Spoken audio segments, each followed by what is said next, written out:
اعوذ باللہ من الشیطان الرجیم بسم اللہ الرحمن الرحیم رب اشرح لی صدری ویسر لی امری واحلل عقدۃ من لسانی یفقہوا قولی۔ میں محمد وسیم خواجہ روحانی شفا چینل کے ساتھ آپ سب افراد کو خوش آمدید کہتا ہوں۔ زبان بندی کیا ہے؟ زبان بندی کیسے کی جاتی ہے؟ زبان بندی کون کر سکتا ہے؟ زبان بندی کس کے لیے کرنی چاہیے؟ انشاءاللہ میں اس ویڈیو میں آپ سب افراد کو اس کی وضاحت کروں گا۔ دیکھیں، زبان بندی کہا جاتا ہے اگر کوئی شخص آپ کو تکلیف پہنچا رہا ہے، آپ مظلوم ہیں، آپ کمزور ہیں، آپ بے بس ہیں، آپ اس کا کچھ نہیں بگاڑ پا رہے، وہ شخص مسلسل آپ کو تکلیف پہنچائے جا رہا ہے، زبان سے، ہاتھوں سے یا کسی اور طریقے سے، تو آپ اس کی زبان بندی کر سکتے ہیں یا کروا سکتے ہیں۔ اگر آپ ہم سے اس کی زبان بندی کرانا چاہیں تو ہم سے بھی کرا سکتے ہیں۔ جو نوری عملیات ہوتی ہے، جو اللہ پاک کے کلام سے، اللہ پاک کے ناموں سے جو عملیات کیے جاتے ہیں، دعائیں کی جاتی ہیں، وظائف کیے جاتے ہیں، یہ نوری عملیات کہلاتے ہیں۔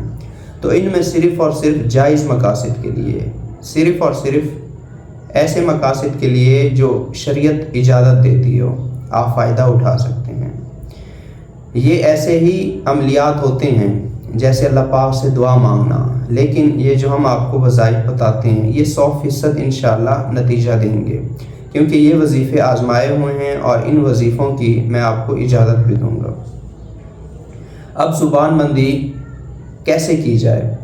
سورہ کوثر قرآن پاک کی وہ واحد سورہ مبارکہ ہے جو سب سے چھوٹی سورہ ہے اور سب سے مؤثر ہے اس معاملے میں۔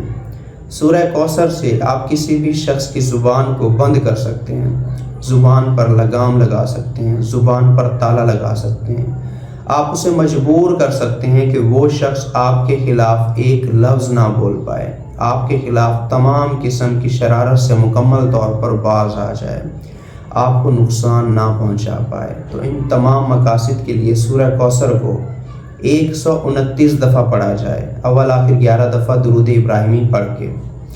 یہ پڑھ کے آپ تصور میں اس شخص پہ دم کریں۔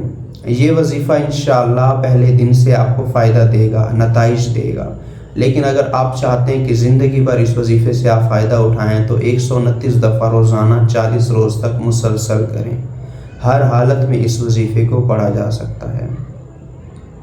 اگر باوضو ہو کے پڑھیں گے تو آپ کو زیادہ نتائج دے گا، زیادہ فائدہ دے گا۔ جب 40 روز مکمل ہو چکے ہوں تو اس وظیفے کو پھر 11 دفعہ روز پڑھنے کا اپنا معمول بنا لیں۔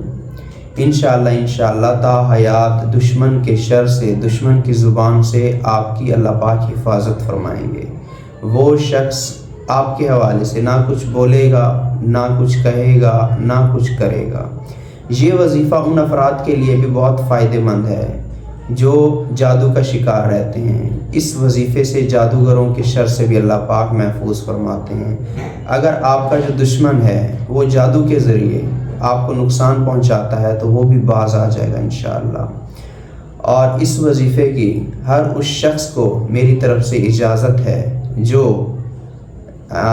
جائز مقاصد کے لیے کرے، جو واقعی میں مظلوم ہو، جس پر واقعی میں ظلم کیا جا رہا ہو، جو واقعی کسی کی طرف سے پریشانی کا شکار ہو۔ بہت شکریہ۔ فی امان اللہ۔ اللہ حافظ۔